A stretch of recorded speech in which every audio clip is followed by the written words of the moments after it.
Hello everyone. आप सभी का आपके channel maths classes bye Poonam में स्वागत है। Hello student, mission mathematic worksheet में आपका स्वागत है। हम क्लास 10th की वर्कशीट कर रहे हैं। ये चैप्टर 3 का असेसमेंट वर्कशीट है और ये बोर्ड पॉइंट ऑफ व्यू से बहुत ही इम्पोर्टेंट है। जितने भी आपके असेसमेंट हैं वो बहुत ही इम्पोर्टेंट हैं। इसी तरह का पैटर्न आपका पेपर में आता है, तो इसको ज़रूर करें। जितने भी असेसमेंट हैं वो ज़रूर से ज़रूर करें। तो स्टार्ट करते हैं हम। हमारा पहला क्वेश्चन है, रैखिक समीकरण x plus 2y minus 5 is equal to 0 तथा 2x minus 4y plus 6 is equal to 0 दे रखा है। तो हमें ये बताना है इन चारों में से इसके हल क्या निकलेंगे और ये संगत है या असंगत है। The pair of linear equation, दो लीनियर इक्वेशन दे रखी हैं और हमें ये फाइंड आउट करना है that is they are consistent with how many solution, कि कितने सॉल्यूशन है और कंसिस्टेंट है या इनकंसिस्टेंट है। तो लेट्स स्टार्ट करते हैं हम। पहली इक्वेशन क्या है मेरी, x plus 2y minus 5 is equal to 0। Second है 2x minus 4y plus 6 is equal to 0।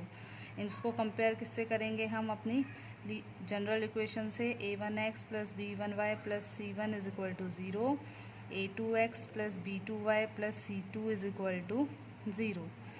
ये इक्वेशन बना ली। अब यहाँ जो x के साथ है हमारा वो a1 है, यहाँ x के साथ कुछ नहीं है तो यहाँ हमारा क्या हो जाएगा 1।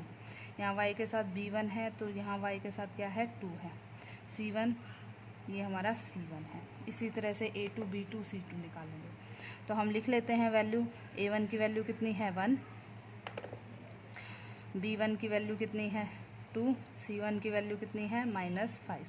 ऐसे ही a2 की वैल्यू निकालेंगे तो 2 आ जाएगी, b2 की वैल्यू निकालेंगे तो -4 आ जाएगी, c2 की वैल्यू निकालेंगे तो 6 आ जाएगी। अब अपनी कंडीशंस लगाते हैं। जब हम a1/a2 करेंगे तो कितना आ गया 1/2, b1/b2 करेंगे तो कितना आ जाएगा 2/-4, और c1/c2 करेंगे तो कितना आ जाएगा -5/6। अब इसको कैंसिल आउट करेंगे तो ये -1/2 आ गया। अब हमारी कंडीशन क्या आ गई, a1/a2 is not equal to b1/b2, पहले ही इक्वल नहीं है। तो ये हमारी कौन सी लाइन होती है, इंटरसेक्टिंग लाइन। और इंटरसेक्टिंग लाइन में कितने सॉल्यूशन होते हैं, 1 सॉल्यूशन होता है, क्योंकि ये एक पॉइंट पर काटती है, एक पॉइंट कॉमन होता है, 1 सॉल्यूशन। और जिसका भी सॉल्यूशन हो गया वो कैसी हो जाएगी, कंसिस्टेंट हो जाएगी, यानी संगत हो जाएगी हमारी। तो हमारा कौन सा ऑप्शन ठीक है, अद्वितीय हल सहित संगत। अब हमारा जो नेक्स्ट क्वेश्चन है उसको देखते हैं। नेक्स्ट क्वेश्चन क्या है हमारा, नेक्स्ट क्वेश्चन देखो, ये हमारा नेक्स्ट क्वेश्चन है, x तथा y के लिए हल कीजिए। Solve x plus Y is equal to 6, 2x minus 3y is equal to 2। Solution निकालने हैं इसके। तो अब देखो हमारे पास 4 ऑप्शन है, इसमें से कौन सा इसका सॉल्यूशन होगा। तो ऑप्शन से ही करते हैं हम। पहले इसको लेकर चलते हैं। x की वैल्यू xy ऐसी तरह से लिखा जाता है, x को 4 ले लो, y को 2 ले लो और पुट करके देखो किसी भी एक इक्वेशन में। अगर एक इक्वेशन में वो सेटिस्फाई कर गया तो वो इसका सॉल्यूशन है। अब मैंने जब x की जगह 4 डाला और y की जगह 2 डाला तो मेरा कितना आ रहा है 6, और राइट हैंड साइड भी कितनी है 6। तो ये हमारा क्या हो गया इसका सॉल्यूशन। आप इसको चेक करो 2 4 को एक बार, ये 2 4 भी इसको सेटिस्फाई करता है। तो हम इसको और चेक कर लेते हैं। जब हम इसमें डालेंगे तो क्या हो जाएगा 2 × 4 -3 × 2, 2 4 ज़ा 8 -6 दैट इज़ इक्वल टू 2। ये भी ट्रू आ रहा है। अब 2 4 को लो, 2 4 को जब इसमें डालोगे तब तो 6 आ जाएगा, 2 + 4 इज इक्वल टू 6 आ जाएगा। बट जब इसमें डालोगे तो हमारा आंसर नहीं आएगा। ये देखो 2 2 ज़ा 4 और 3 4 ज़ा 12, और 4 - 12 -8 जो कि 2 के इक्वल नहीं है, राइट हैंड साइड के इक्वल नहीं है। तो ये हमारा सॉल्यूशन नहीं है। तो हमारा सॉल्यूशन कौन सा है, दोनों इक्वेशन को सेटिस्फाई करे, यानी एक्स वाई की वैल्यू डालने के बाद लेफ्ट हैंड साइड और राइट हैंड साइड क्या आ जानी चाहिए, इक्वल आ जानी चाहिए। तो हम क्वेश्चन करते हैं, यदि x is equal to 2, Y is equal to 1, रैखिक युग्म x minus Y is equal to 1 और x plus K Y is equal to 5 का अद्वितीय हल है, यानी एक हल है, तो k का मान ज्ञात कीजिए। If the pair of linear equation, ये लीनियर इक्वेशन है और इसका यूनिक सॉल्यूशन है, और यूनिक सॉल्यूशन क्या है, x is equal to 2, Y is equal to 1। तो वैल्यू ऑफ k निकालनी है। तो देखो x इज इक्वल टू 2 और y इज इक्वल टू 1 दे रखा है हमें, इसका सॉल्यूशन। अब हमारे पास क्या है, कंडीशन है यूनिक सॉल्यूशन, यानी एक हल है हमारे पास। और एक हल के लिए हमारे पास कंडीशन क्या होती है, a1/a2 is not equal to b1/b2, ये कंडीशन होती है हमारे पास। तो अब इसमें देखो हमारे पास क्या है, x minus Y is equal to 1, X plus K Y is equal to 5। एक तो आप इस तरह से कर सकते हो। दूसरा मेथड क्या है, आपको वैल्यूज़ दे रखी हैं, x इज इक्वल टू 2 और y इज इक्वल टू 1 इसका हल है, तो डायरेक्ट कर लो इसको। x plus K Y is equal to 5 इसमें पुट कर दो। x की वैल्यू कितनी आएगी 2 और y की वैल्यू कितनी है 1, तो यहाँ से k की वैल्यू निकल जाएगी। तो 2 प्लस के इज़ इक्वल टू 5 और k की वैल्यू क्या आ जाएगी 5 minus 2 that is equal to 3। तो मेरा आंसर कितना आ जाएगा 3 आ जाएगा। तो दोनों तरीके से आप इसको सॉल्व कर सकते हो। अब नेक्स्ट क्वेश्चन जो है हमारा वो क्या है, नेक्स्ट क्वेश्चन देखिए, k का मान जिसके लिए रैखिक समीकरण युग्म for what value of k for which linear equation kx plus 2y is equal to 5 का कोई हल नहीं होगा, इसका कोई सॉल्यूशन नहीं होगा, तो हमें k की वैल्यू फाइंड आउट करनी है। तो नो सॉल्यूशन है और नो सॉल्यूशन के लिए मेरे पास कौन सी लाइन बनती है, नो सॉल्यूशन के लिए पैरेलल लाइन बनती है, समांतर रेखाएं बनती हैं, समांतर रेखाएं बनती हैं। और समांतर रेखाओं में नो सॉल्यूशन होता है। और इसकी कंडीशन कैसे लिखते हैं हम, a1/a2 is equal to b1/b2 but not equal to c1/c2। तो इस तरह से हम इसको सॉल्व करते हैं। तो अब इसको करते हैं सॉल्व। अब लिख लें अपनी equation, kx plus 2y is equal to 5 और 3x plus 4y is equal to 1। अब इसको कंपेयर करेंगे a1x plus b1y plus c1 is equal to 0 से, और इसको कंपेयर करेंगे a2x plus b2y plus c2 is equal to 0 से। या तो c1 c2 दोनों राइट हैंड साइड में होने चाहिए या दोनों ही लेफ्ट हैंड साइड में होने चाहिए। इसमें लेफ्ट हैंड साइड में इधर ले आओ पहले, तो इसको क्या हो जाएगा, kx plus 2y minus 5 is equal to 0, 3x plus 4y minus 1 is equal to 0। अब कंपेयर करते हैं तो हमारा a1 क्या निकल जाएगा, k निकल जाएगा, b1 क्या आ जाएगा 2 आ जाएगा, c1 क्या आ जाएगा माइनस 5 आ जाएगा। ऐसे ही a2 कितना आ जाएगा हमारा 3 आ जाएगा, b2 कितना आ जाएगा 4 आ जाएगा, c2 कितना आ जाएगा माइनस 1 आ जाएगा। अब कंडीशन अप्लाई कर दो, a1/a2 is equal to b1/b2। यहाँ पुट कर देंगे हम वैल्यूज़, a1 कितना है k, a2 कितना है 3, b1 कितना है 2 और b2 कितना है 4। ये कैंसिल आउट हो जाएंगे 1/2। क्रॉस मल्टीप्लिकेशन करेंगे तो k की वैल्यू कितनी आ गई 3/2। तो ये इस तरह से हम इसको सॉल्व करेंगे। तो हमारा ऑप्शन क्या हो जाएगा, फर्स्ट हो जाएगा। नेक्स्ट क्वेश्चन करते हैं। नेक्स्ट क्वेश्चन में हमें क्या दे रखा है, नेक्स्ट क्वेश्चन देखो, नेक्स्ट क्वेश्चन में हमें स्टेटमेंट सम दे रखा है। इसके लिए पहले हम क्या बनाएंगे, अपना इक्वेशंस बनाएंगे, समीकरण बनाएंगे, फिर उसको सॉल्व करेंगे। तो सबसे पहले हमें क्या है, पढ़ते हैं। रूबीना ₹2000 निकालने के लिए एक बैंक में ATM गई, उसे केवल 50 और 100 के नोट प्राप्त हुए। यदि रूबीना को कुल 25 नोट प्राप्त हुए तो उसे 50 और 100 के कितने कितने नोट प्राप्त हुए।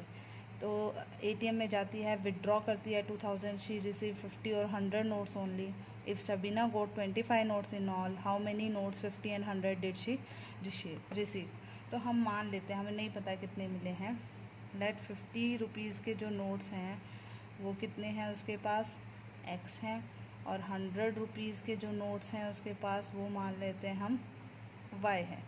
अब उसने टोटल रुपीज़ कितने निकाले हैं 2000। अब मेरे पास x हैं 50 नोट्स, तो टोटल कितने हो गए 50x हो गए, और y हैं 100 नोट्स, तो टोटल 100y। तो टोटल रुपीज़ कितने दे रखे हैं 2000। तो ये इक्वेशन हो गई। इसमें से हम 50 कॉमन ले लेंगे, तो यहाँ क्या आ जाएगा, x plus 2y is equal to 2000। यहाँ से 50 को डिवाइड कर दो आप, तो हमारा जो आंसर आएगा वो कितना आएगा 40। तो हमारी जो पहली इक्वेशन बन गई वो क्या बन गई, x plus 2y is equal to 40। ये हमारी फर्स्ट इक्वेशन है। दूसरी इक्वेशन देखो, इसने क्या बोला है कि उसके पास जो नोट्स हैं वो कितने बने हैं 25, और नोट्स हमने क्या माने हैं x और y, कि 50 के कुल इतने नोट्स होंगे, 100 के कुल इतने, तो x प्लस वाई की वैल्यू कितनी है 25, क्योंकि टोटल नोट्स मेरे पास 25। ये हमारी इक्वेशन बन गई 2। अब इसको सॉल्व कर लें। एलिमिनेशन मेथड से यूज़ कर सकते हैं आप, विलोपन विधि, प्रतिस्थापन विधि, सब्स्टिट्यूशन मेथड, किसी मेथड से भी सॉल्व कर सकते हैं। तो करते हैं x plus Y is equal to 25, दोनों को माइनस कर देते हैं, ये कैंसिल हो जाएगा, यहाँ y और ये हमारे पास कितना आ जाएगा 15। तो y 15 आ गया, इसमें पुट कर दो तो x की वैल्यू कितनी आ जाएगी, तो x की वैल्यू आ गई मेरे पास 25 minus 15 that is equal to 10। तो हमारे पास 50 के नोट्स कितने हैं 10, और 100 के नोट्स कितने हैं 15। जब आप इसका टोटल करोगे तो 2000 आना चाहिए। 10 को 50 से मल्टीप्लाई किया तो 500 रुपीज़ बन गए, और 100 को 15 से मल्टीप्लाई किया तो 1500, और दोनों 1500 और 500 कितने हो गए 2000। तो इस तरह से आप इस क्वेश्चन को सॉल्व करेंगे। नेक्स्ट क्वेश्चन क्या है हमारा, एज वाला है। नेक्स्ट क्वेश्चन क्या है हमारा, एज वाला। इसको हम कैसे सॉल्व करेंगे। 5 वर्ष पूर्व अमित की आयु बलजीत की आयु की 3 गुनी थी। 10 वर्ष पश्चात अमित की आयु बलजीत की आयु की 2 गुनी हो जाएगी। उनकी वर्तमान आयु क्या है। 5 years ago Amit was 3 times as old as Baljit. 10 years hence Amit shall be twice as old as Baljit. Find the present age। हमें प्रेजेंट एज नहीं पता तो मान लेते हैं। बलजीत की हमने प्रेजेंट एज मान ली, प्रेजेंट एज लेट करनी है दोनों की। लेट बलजीत की मान ली हमने x है ईयर्स है, और अमित की मान ली हमने y ईयर्स है। ठीक है। अब देखो 5 साल पहले अमित कितना था 3 times as old as Baljeet. 5 साल पहले, तो 5 साल पहले तो मतलब क्या 5 घटाएंगे इसमें से, और अमित में से भी 5 घटाएंगे, और अमित जो है इससे कितना गुना हो जाता है 3 times हो जाता है। तो ये हो गया 3 times। ठीक है। अब क्या आ गया y माइनस 5, 3x माइनस 15। अब x को इधर ले आए हम और 5 को उधर ले गए, माइनस 15 प्लस 5, तो y माइनस 3x, ये कितना आ गया हमारा माइनस 10। तो ये हो गई हमारी फर्स्ट इक्वेशन। अब देखो 10 साल बाद, ये तो था 5 years ago, क्योंकि 5 years ago था तो हमें माइनस करनी पड़ी 5 साल पहले। 10 years hence, 10 years hence मतलब पश्चात, 10 साल बाद। 10 साल बाद 10 साल हमारे बढ़ जाएंगे एज के, तो इसकी अमित की कितनी हो जाएगी y प्लस 10 हो जाएगी, और Amit shall be twice as old as Baljit. और ये 10 साल बाद जब बलजीत से कितना गुना हो जाएगा 2 गुना हो जाएगा। तो यहाँ से क्या आ गया y प्लस 10, 2x प्लस 20। तो y प्लस 10 जो है वो 2x को इधर ले आएंगे तो ये कितना हो जाएगा y माइनस 2x, और 10 को उधर ले जाएंगे तो यहाँ से हमारे पास आ गया y minus 2x is equal to 10। ये हमारी सेकेंड इक्वेशन हो गई। अब दोनों को माइनस कर देते हैं, एलिमिनेशन मेथड से सॉल्व कर देते हैं। तो ये आ गया हमारा माइनस क्या, ये माइनस का प्लस हो जाएगा, प्लस का माइनस हो जाएगा। तो -3 और +2 कितना हो गया -x हो गया, और -10 और -10 कितना हो गया -20। तो x की जो है जो 20 ईयर्स, यानी बलजीत जो है वो 20 ईयर्स का है हमारा, और अमित की यहाँ से निकाल लेते हैं y की, -2 × 20 इज इक्वल टू 10। तो -40 इज इक्वल टू 10, उधर जाके प्लस हो जाएगा, 10 + 40 दैट इज़ इक्वल टू 50। यानी अमित की जो एज हो गई वो हमारी कितनी हो गई 50 ईयर्स हो गई। इस तरह से हम क्वेश्चंस को सॉल्व करेंगे। Thank you.